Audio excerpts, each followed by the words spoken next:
Sorry you can't see me very well, but I am on my bed, so I don't have anything to hold on really. Okay. Let's see here. I'm going to be reading Fasting Among the Jews. When Mordecai learned that all that had happened, he tore his clothes and put on sackcloth and ashes and went out into the middle of the city. He cried out with a loud and bitter cry. He went as far as the front of the king's gate, for no one might enter the king's gate clothed with sackcloth. And in every province where the king commanded the decree arrived, there was a great mourning among the Jews, with fasting, weeping, and wailing, and many lay in sackcloth and ashes. So Esther's maids and eunuchs came and told her, and the queen was deeply distressed. Then she sent garments to clothe Mordecai and take his sackcloth away from him, but he would not accept them. Then Esther called Hathach, one of the king's eunuchs, whom he had appointed to attend her, and she gave him a command concerning Mordecai to learn what and why this was. So Hathach went out to Mordecai in the city square that was in front of the king's gate, and Mordecai told him all that had happened to him and the sum of money that Haman had promised to pay into the king's treasuries to destroy the Jews.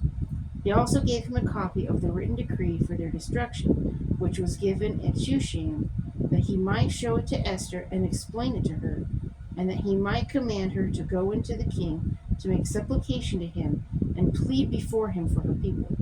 So Hathach returned and told Esther the words of Mordecai. Then Esther spoke to Hathach and gave him a command for Mordecai. All the king's servants and people of the king's provinces now know that any man or woman who goes into the inner court to the king, who has not been called, he has but one law: put all to death, except the one to whom the king holds out the golden scepter, that he may live. Yet I myself have not been called to go into the king these 30 days. So it's been a month. Okay, it's been a month since she's been, called. So she can't skip it. Can't blame her. So they told Mordecai Esther's words, and Mordecai told them to answer Esther. Do not think in your heart that you will escape in the king's palace any more than all the other Jews.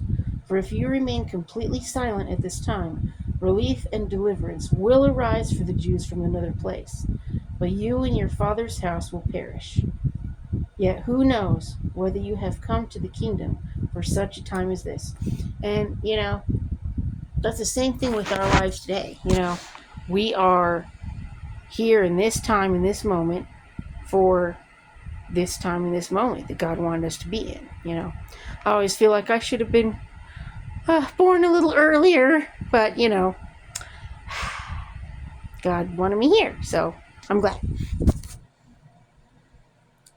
Then Esther told them to reply to Mordecai, go gather all the Jews who are present in Shushan and fast for me, neither eat nor drink for 3 days, day or night. My maids and I will fast likewise, and so I will go to the king, which is against the law, and if I perish, I perish. So Mordecai went his way and did according to all that Esther commanded him. So, he obeyed Esther and did, what he was told. She's the queen. So, but God put Esther in that situation for a reason. It wasn't a situation that she necessarily wanted to be in or anything like that. But sometimes we're put in situations that God wants us in because he knows with our personality and everything, we can get the job done. So, thumbs up, like, and subscribe, and peace.